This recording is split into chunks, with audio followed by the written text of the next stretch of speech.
What's up mga kano? Isang magandang araw. Last day na nga pala ng holiday. Nasulit nyo ba? Shoutout nga po pala kay Kuya Joseph Valenzuela. Salamat sa suporta kano.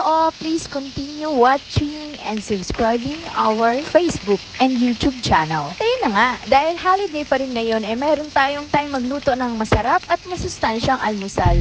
Piniprito ko nga pala dito yung isdang lagidlid na naiwan pa ni nanay. So, ito po ay papartner natin sa gulay. Hulaan nyo kung anong gulay ang ating lulutuin ngayon dahil ang gulay nga ay pampahaba ng buhay. Masarap sa pritong isda yung malutong ang pagkakaluto, tostado. Lalo na kung papartneran natin ng mainit at masarap na kape. Patapos na nga maluto dito ang ating pritong isda at sisimulan na natin ang ating ginisang gulay na ampalaya. At syempre, yung ating pinagprituhan, itatabi po natin yung excess na oil. At doon na rin tayo magigisa ng ating gulay. Una nga ang gigisahin, syempre, ay ang sibuyas. Hindi siya. Charot! Sa pangalawa ay bawang, syempre. At hindi mo wala ang pampasarap na kamatis. Mahal pa rin ang kilo ng kamatis, pero ganun talaga eh. So, binabad ko sa asin itong ampalaya para mabawasan ang kanyang pait. At syempre, paglulutuin na natin ay babanlawan po natin para mabawasan yung alat. Pagluto na nga itong ating samya ay gigisahin na po natin ang ating ginaya. Ampalaya para po sa akin mas masarap at malinamnam ang ampalaya kapag may napis ang pagkakagayat dito. Kaysa makapal, lasang-lasa mo yung pait niya. Kaya dapat hanggat maaari yung pinakamanipis na gayat para madali din siyang mapiga. Lagyan din po natin ng kaunting toyo pampakulay. Huwag po masyadong marami para hindi mapaalat. Kaunting pampalasa. Baka naman magic sarap. At syempre ay ang dalawang buong itlog. Mahal na po ang itlog ngayon. 11 na siya. Hindi na kayang 10 pesos isa. At syempre pampalasa din yung pamintang durog dito sa ating ginisang ampalaya. Sino ba dito hindi kumakain ng ampalaya? Kasarap nito.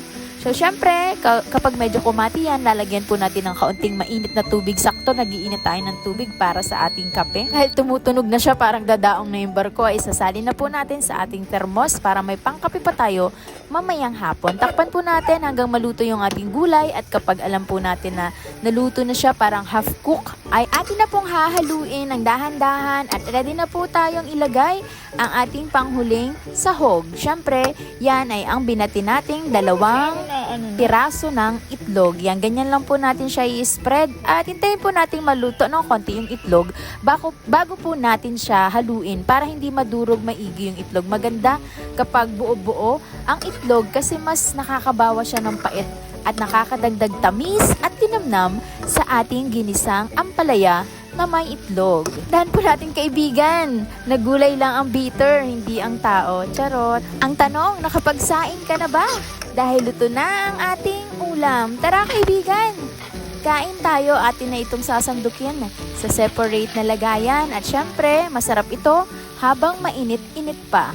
Habang may hinihigop kang kape at may kapartner na isda. Ay sana all may kapartner. So ilalagyan na natin ito dito sa ating lagayan at ready na po tayong kumain. Kayo dyan mga kano, anong recipe ng gulay nyo ngayong araw? Ito nga palang ampalaya na ito ay nabili namin sa Tiangge, sa bayan ng Benavista sa halagang 40 pesos yung dalawa. Isa lang po ang niluto ko kaya 20 pesos lang. Maraming salamat sa panonood.